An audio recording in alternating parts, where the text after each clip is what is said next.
With their debut album Notes and Chains, the Swiss post-punk quartet Lone Assembly take us on a journey through emotional depth, vulnerability, and resilience, combining intense lyrics with powerful, haunting soundscapes. Welcome and thank you for being here again, Raf, Glenn, Rome, and Jean.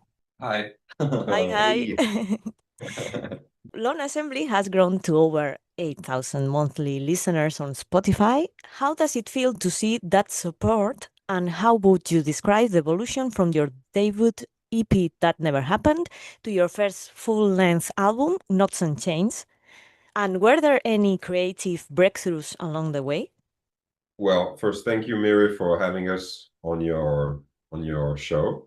It's always a pleasure to see you. I thought in the first interview we said that we are not going to be happy unless we're having 1 million monthly listeners on Spotify. So we're not we're not Yeah. there, but it's getting better. And of course, it's so great to feel that we have our very first album, the four of us working together, because it wasn't the case for the EP that you have behind you. Yes, Uh, exactly. but yeah, this is our very first project, the four of us. So it means a lot to put it out in the world now, and it's so great to see those songs having the possibility to be heard by so many people now. But yeah, we are hoping that we are only moving forward with this album, and we can't wait to defend it on stage. And Knots and Chains has a very strong visual and sonic identity, clothed in gothic aesthetics and 80s inspired synth-pop. How important is the visual and aesthetic aspect for Lone Assembly as a whole? Because we see the music, we have a very visual approach of the music. For us, we have kind of a pretty, how can I say, like a cinematic approach of the music. So that's why the visuals are very, very important with the music. How do you and Manun Stutz translate the emotions of your songs Oh, into these uh, striking visuals? it's so cool. It's so cool you mentioned her because she's actually coming as well. Yeah. Not now, but in about like 2 hours. Yeah, 2 hours from now. She's a very sensitive girl, and she well, she gets where we want to go, musically speaking. And of course, Glenn is talking a lot to her to infuse her with all the ambition of the songs and stuff like this. So she has a pretty clear idea before shooting any movie videos for us, what she has to do. And yeah, in my opinion, she's doing a very great job to showcase what the songs are about. Do you bring ideas or do you rely mainly on Manun's vision? No, most of the time I arrive with an idea. I make like mood boards of things that I like, and I bring like some ideas about other like films or movie or music video that I like. And for this one, I wanted, because as most of the movie clips that we did were pretty dark, I wanted this one to be pretty bright with a lot of white to stick to the cover of the album. So we thought about a lot of different ideas, and we wanted to use like the incrustations of different elements into the white of the scenery where we were. And that was a pretty hard job to do because we had to shoot some different parts at some different time. So we split it, the shooting in two different sessions, one only for the incrustation with the flowers and stuff, and the other one with the dancer and us playing at the same time. So that was pretty cool. How does the dynamic work in the band? Who typically brings ideas and how do you shape them collectively? Well, it doesn't work at all. We don't get along at all. We are, Hate each other so we hate much. each other so much. Well, at first, when we had the first interview together, we weren't really bound as well as now as a band. So now ideas are coming from every angles, I would say. It could start with Romain, Jim, Glenn, or I. I mean, it doesn't have any importance now. as long as we are making songs that we can be proud of. I mean, we have very basics way to craft songs, I would say. So as a rock band, I think this is the best way to conceive songs, is just to rely on naivety and switch in chord progressions, whether you are in verses, going to a choruses or something like this. But yeah, we don't reject any ideas coming from any of us. So that's a plus, in my opinion. And Knots and Chains was mixed by Leo Thren and mastered by Julia Granjo. Leo Thren mixed the songs at DTR Studio and also works as your live sound engineer. How did you decide to collaborate with him first? And what has he brought to both the album and your live performances? Yeah, we started collaborating with him because he's a great friend of mine since many years. And one day I just asked him if he wanted to do the sound live for us. And from this day, he started working with us. And yeah, I think he can find pretty well the sound we're looking for. It's pretty cool to collaborate with him. And also me, myself, I'm pretty used to collaborate with Leo and recording with Leo because I recorded so many stuff with him. And for myself, it's always good to be with someone who knows where you want to go, and also that he lives close from us, so we can work all together and go to Leo's place and work all together on the mixes. So yeah, it's pretty cool. Yeah, for us it was pretty important to be close to the guy who was going to mix our album. So if we have any issues or any things that we can add, or like the guy is literally like an hour from car, so that's practical. Yeah. Well, and Leo is here with me at the moment and has a question for you. Okay. And he says, are you guys gonna write songs more from scratch with the whole band than a piano chord progression? So did Leo ask that? Yeah. Okay, right. I guess if I had to take this question personally, it usually starts with the chord progression on the piano for me to see where I want to go with the song. But when I submit that to the guys, it goes through the filter of assembly, and it becomes more granular, more rock, new wave, or whatever, and everyone has a chance to bring up some ideas to enrich the sound or the song. And I think whenever someone is bringing an idea, it could give the motivation to someone else to bring something else and to add up. And the more we adding elements, the more we have a rich song or rich story to tell. But yeah, I'm not sure I'm getting where he wants to go with the question, but because it's usually how we craft songs. We are usually starting from scratch. But yeah. But it's not like every time. It doesn't always start with the chord progression on the piano or something, because you have songs like My Life Solid that started with like a bass line. So yeah, it's pretty, yeah. Most of the time it's a chord progression on the piano, but not every time. And yeah, we'll still try in the future to try different ways to create. And in the video for your pulling at the same strings, we see hands physically manipulating and controlling the dancer, almost like a puppet. In connection with the line, leave me out of myself today, don't let me realize I'm even there. Do you feel the dancer resists those hands, or is the control absolute? Well, it was definitely metaphorical, because the song itself talks a lot about control and power dynamics in a couple, between a man and a woman. And the main thing was not telling the listeners who is who, pretty much, but it has to be more general. But I would say it goes both ways, because usually power dynamics in a couple can flow a little bit. And it was interesting to me to write this song because there was a bit something personal in it and a bit fictional as well.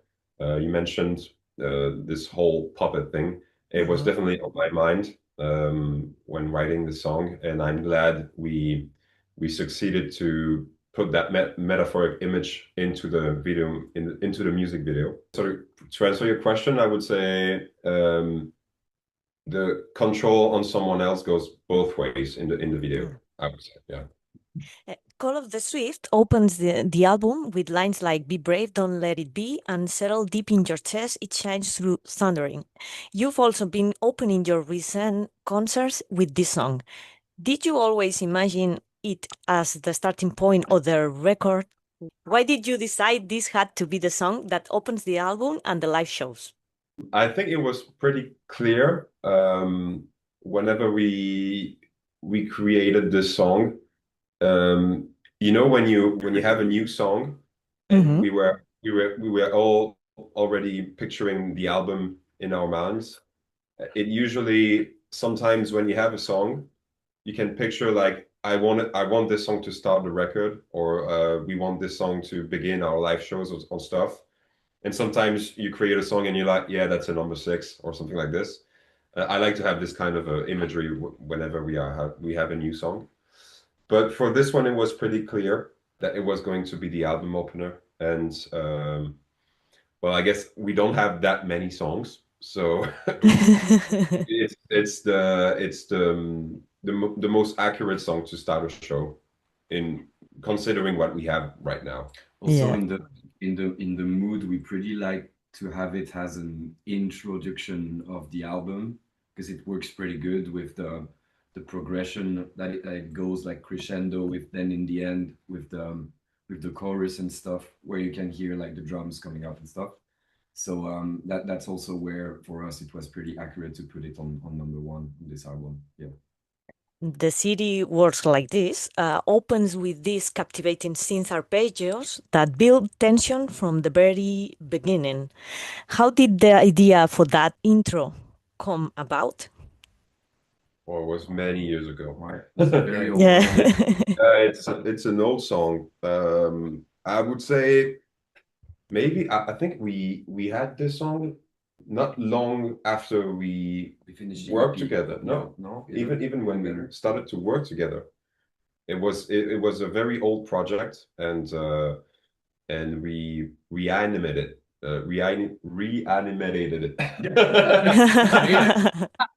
in some ways when we had this whole record project in mind.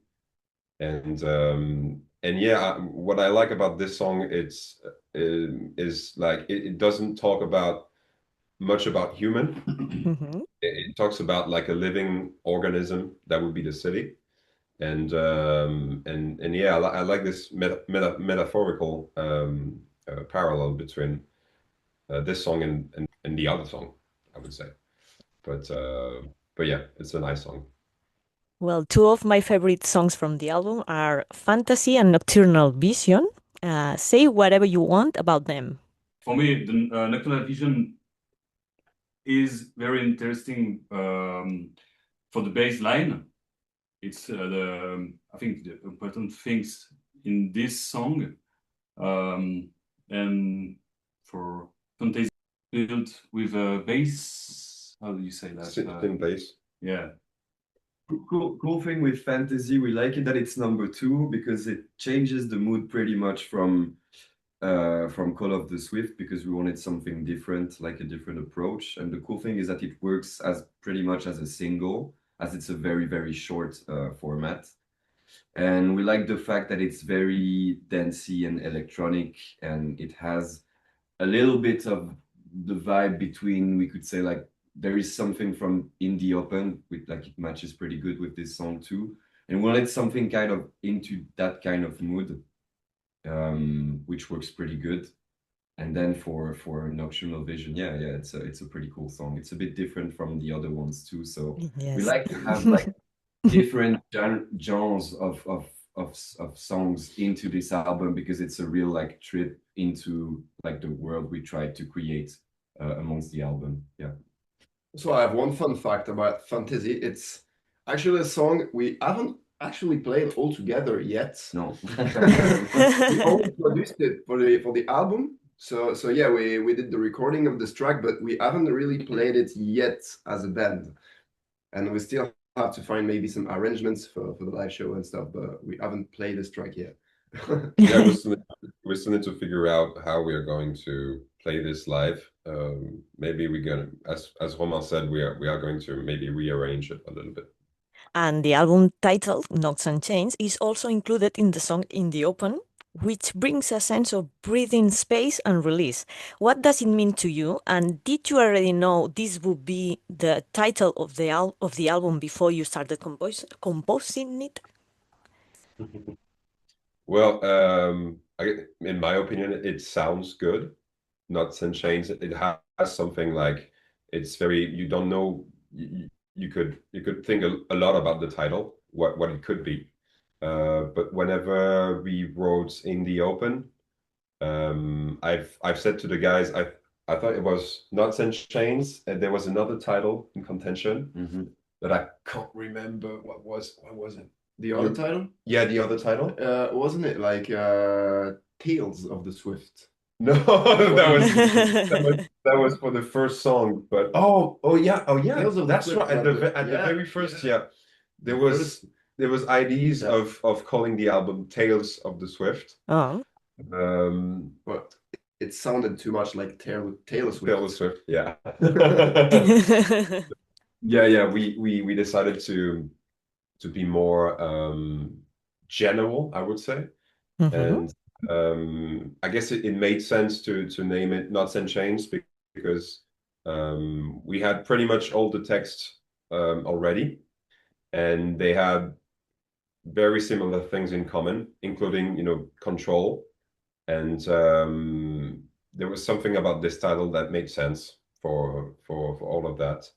From a moment when Raf proposed this this title, it was pretty clear for us. Also for me, it was nice because visually, the fact that you have the end in the middle, like graphically speaking, it was cool to create something with this. And also, it's nice that the meaning of the knots and chains, like that you have like the knots are like the things that are inside, and the chains and things that are outside, or to, how can I say that? Yeah, you said it perfectly. Yeah, this time. And the video for In the Open was directed and filmed by Manon. Yeah. During your Spanish tour through Murcia, Barcelona, Tarragona, and Madrid, did the experience there provide any particular moments of inspiration or reflection for you? Well, of course, everything does, really. And well, you gave us the chance to thank you again for this magnificent tour. It was so great. But yeah, and every tour, every experience we have, the four of us bound us together more, first of all, and second of all, it's always a great chance to see how our songs would reach, for instance, the Spanish people, and we were very welcome over there. So it's a really nice memory to bring up. And yeah, for In the Open, we decided to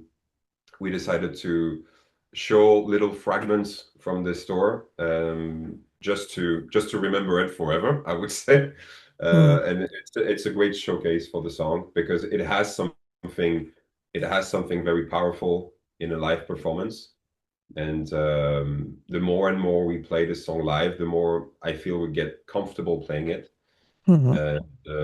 It's a very challenging song to sing and to play in general, but it's going to be a top moment in our part of a live show. Yeah. And how do you intentionally structure an album to take listeners on a journey from darkness to light? No, yes, of course, because you have to think about when you're building an album like this, you need to catch the attention of your audience also, and that is where the order of the songs is very important. For us, it was pretty clear from the beginning.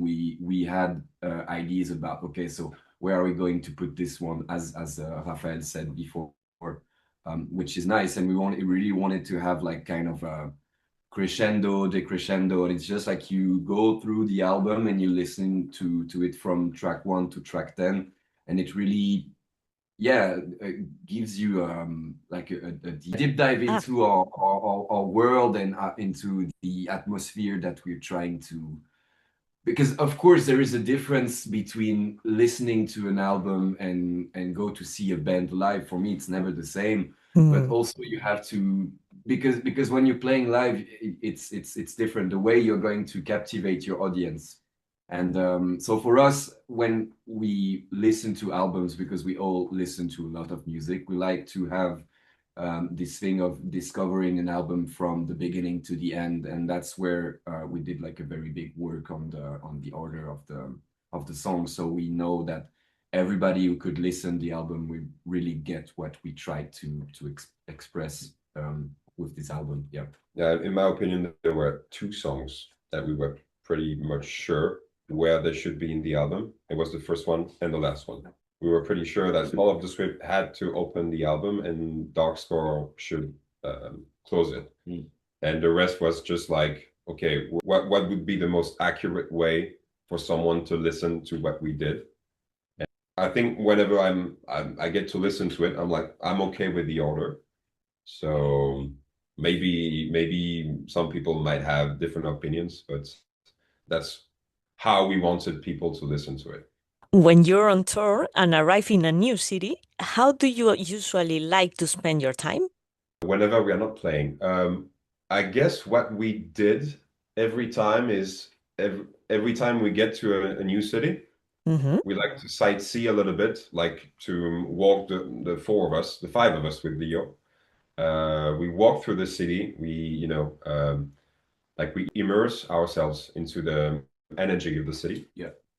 We like to go to terraces, go to different cultural sites, see what the energy of the city is, and Bars, obviously, cafes, and stuff like this. Yeah, talk about random stuff. There is a thing that we like to do every time we enter a new city with the van. We open all the window to that's true. Just to smell the air of the city where we're going to play, which is a pretty nice thing to do. And is there a particular show that you consider your best so far? And what made that night unforgettable for you? Ooh, I think we might have different answers here. Yeah, maybe. I feel like every show is different, and sometimes I mean I don't have like a specific show I really love to play, because sometimes it's all about like the people in the public, because everyone's into it, but the performance is not that good. But the fact that people are into it is a great show. I mean, it feels like a great show, but sometimes it's just the performance, but then the public is like less into it. I mean, it really depends. But yeah, I feel like the shows in the Netherlands we did were great, because we played to a lot of people. I feel like every show is cool. I mean, every time I get into a new city and just have the chance to play, and yeah, to play our music in front of an audience, it's just great for so many different reasons every time. So that would be Utrecht for you, right? Utrecht, yeah, but also Arnhem was great. Then also we went to Paris. Paris was great. Like there were people like on 2 floors, so that was fun. Playing the Supersonic. I feel like every show is great. I couldn't like pick one. It's too hard. Yes, there would be one for me. The Wave Gothic. Wave Gothic was something very special, yeah, because we knew that the people who were there were very fond of the genre.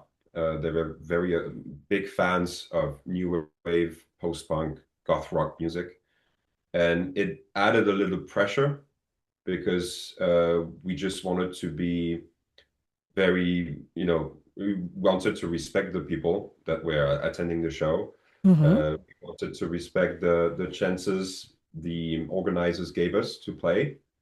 It was a very nice venue. There was so much people. And to see all those eyes in front of us, it was something very special. And I remember we had so many people coming at us at our merch table afterwards, just to discuss and of course buy vinyls and t-shirts, which is always nice. But yeah, I would say Wave Gothic, yeah, for sure. what have been the most unexpected lessons you've learned about yourself or each other while making this album? I think it was a way to make compromises sometimes, because it happened that we were not like we didn't agree on some parts. And of course, like a band is like a democracy, you know, we're for composing the music, so everyone has to be happy. But of course, sometimes like you don't really like how maybe like a part sounds, or maybe you have to make it different, but the other ones they like it, so you have to live with it, you know. And I think that was a pretty interesting approach of making it, and it's nice because for us also it's growing up as a band, which is good, and we can't wait to go back to the studio and make some new stuff already. But yeah, I think this thing of compromise, also the fact that we had a very short time to record the album, because you know, like we all have jobs next to music and stuff.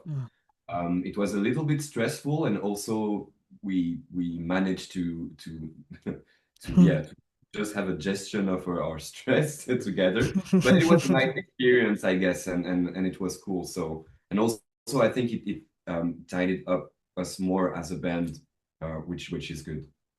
The main lesson personally would be I will never be satisfied of what the song ended up being.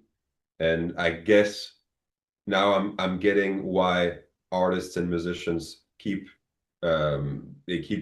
making other albums, just to forget about the previous one, And yeah, that would be the main lesson for me. Yeah. And looking ahead, what do you hope the audience takes away from Notes and Chains and from a Lone Assembly live show? I think we've said this in another interview, but I think it's still the case personally. If a viewer, a spectator, isn't moved in some ways by the performance, we obviously didn't do the right job. Right. I think that the four of us, in our very own specific ways, are trying to bring emotional aspects to the songs during our live shows.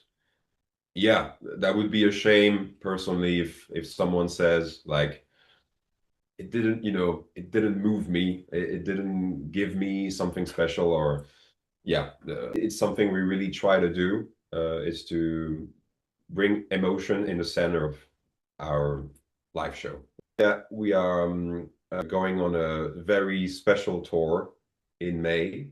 The first time we're going to tour for 2 weeks, which is pretty special. And we are starting with Germany, then we're going through the Netherlands again, and for the first time in the UK, which is something very special to all four of us. And we can't wait to discover English stages and English audiences. And then at the end of the year, we are going to tour in Poland. Yeah. And I know our booking agency are trying to, figure out what we could do around it, around going through Poland. And of course, we would like to come to Spain again. Yes. I don't know when or how, but I'm pretty sure probably next year. We'll still need to figure out some things, but we would very much we'll like definitely to come come. Yeah, we'll surely coming back. Yes. I'm happy to hear that. Yes. So see you next year. Huh? Yes, I wait for you here. Huh? I will remind you. Huh?